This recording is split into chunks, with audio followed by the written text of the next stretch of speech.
Olá, povo de Deus, quarta-feira da sexta semana da Páscoa, 25 de maio de 2022.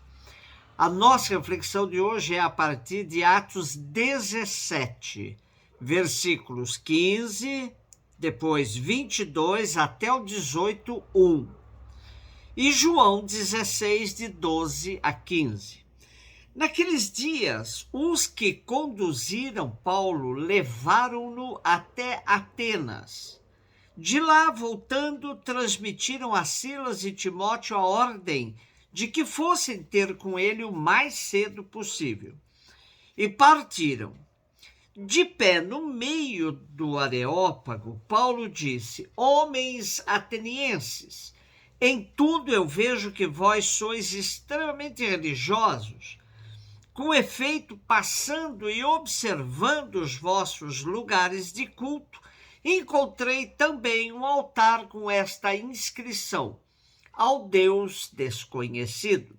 Pois bem, esse Deus que vós adorais sem conhecer é exatamente aquele que eu vos anuncio, o Deus que fez o mundo e tudo o que nele existe. Sendo Senhor do céu e da terra, ele não habita em santuários feitos por mãos humanas.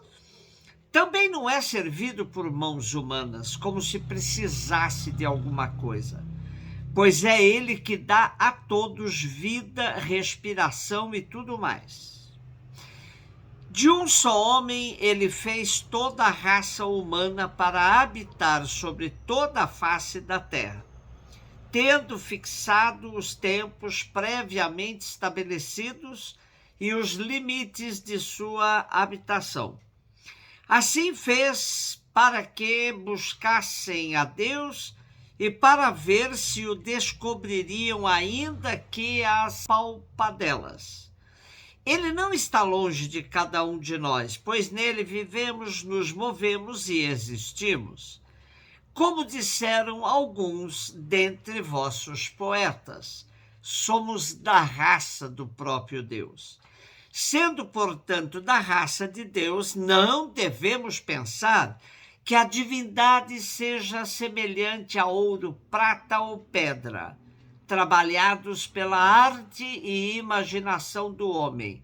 Mas Deus, sem levar em conta os tempos da ignorância, agora anuncia aos homens que todos e em todo lugar se arrependam, pois ele estabeleceu um dia em que irá julgar o mundo com justiça, por meio do homem que designou diante de todos, oferecendo uma garantia ao ressuscitá-lo dos mortos. Quando ouviram falar da ressurreição dos mortos, alguns caçoavam, outros diziam: nós te ouviremos falar disso em outra ocasião. Assim Paulo saiu do meio deles. Alguns, porém, uniram-se a ele e abraçaram a fé. Entre eles estava também Dionísio, o Areopagita, uma mulher chamada Dâmaris e outros com eles. Paulo deixou Atenas e foi para Corinto. Ao pregar o evangelho fora do ambiente judaico, Paulo teve que perceber o que mais interessava a seus possíveis ouvintes. Por isso, tinha uma conversa diferente para públicos com diferentes experiências religiosas.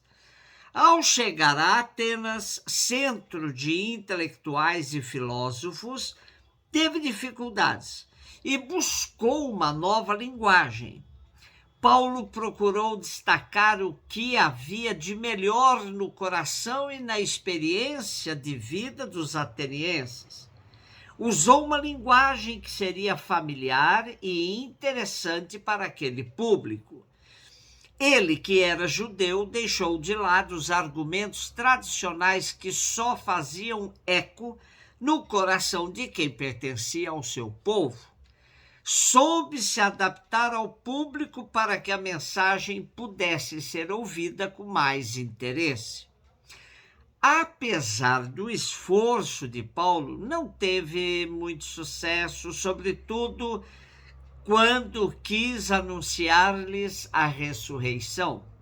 Apesar de ser difícil para aquelas mentes, a ressurreição era o carro-chefe da pregação do apóstolo, e ele não poderia prescindir dela de jeito nenhum. Não podia ser deixada de lado. O mais importante era ser fiel à novidade do Evangelho. Não adiantaria fazer um bando grande de admiradores da sua eloquência, deixando de anunciar o centro da mensagem de Jesus. Ao ser mencionada a ressurreição, os curiosos perderam o interesse e outros zombaram da proposta. Muitos acham que isso quer dizer que naquela ocasião o trabalho de Paulo foi um fracasso. Mas não é bem assim. O texto diz que alguns acreditaram. Citam até um homem e uma mulher que aderiram à fé cristã, Dionísio e Dâmaris. Cada pessoa é importante, um tesouro sem preço. Cada um que se deixa cativar pelo Evangelho é uma conquista preciosa, um multiplicador que pode vir a ser responsáveis por frutos muito importantes. Portanto, precisamos aprender a gastar tempo com cada pessoa que cruza o nosso caminho missionário.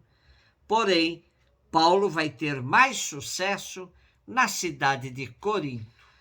João 16, 12 a 15, disse Jesus a seus discípulos: tenho ainda muitas coisas a dizer-vos, mas não sois capazes de as compreender agora.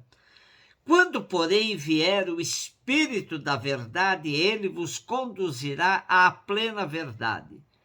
Pois ele não falará por si mesmo, mas dirá tudo o que tiver ouvido, e até as coisas futuras vos anunciará.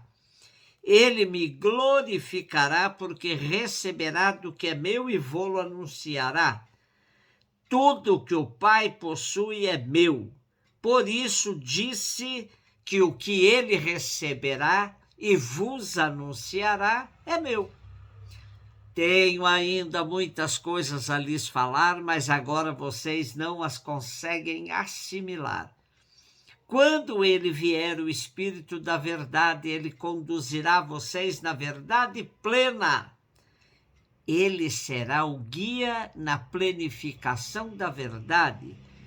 Porque a verdade não é coisa feita e acabada, mas a compreensão certa de cada momento. Jesus viveu em um determinado momento, mas o Espírito que ele envia é para todos os momentos. O Paráclito comunicará o que ele ouvir, até as coisas que vão acontecer. Ele vai nos fazer compreender que Jesus venceu. Ele manifestará a minha glória. E ele recebe isso da mesma fonte de onde provém as palavras faladas por Jesus mesmo. Ele receberá daquilo que é meu e anunciará a vocês. Tudo que o Pai possui é meu. Por isso digo que ele recebe do que é meu e o anunciará a vocês. O ensinamento do Espírito Paráclito para o dia a dia, na ausência de Jesus, tem a mesma natureza, qualidade e importância que o ensinamento de Jesus durante sua vida terrestre.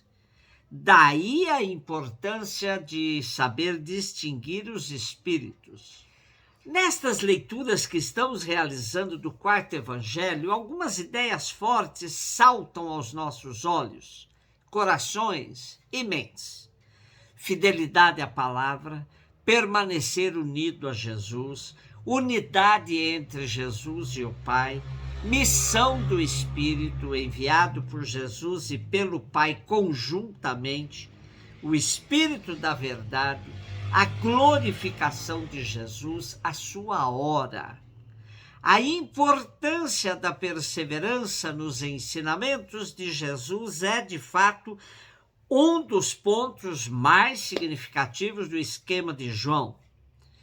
Permaneçamos em Jesus, pois com ele estaremos no seio da Trindade. Um beijo no seu coração.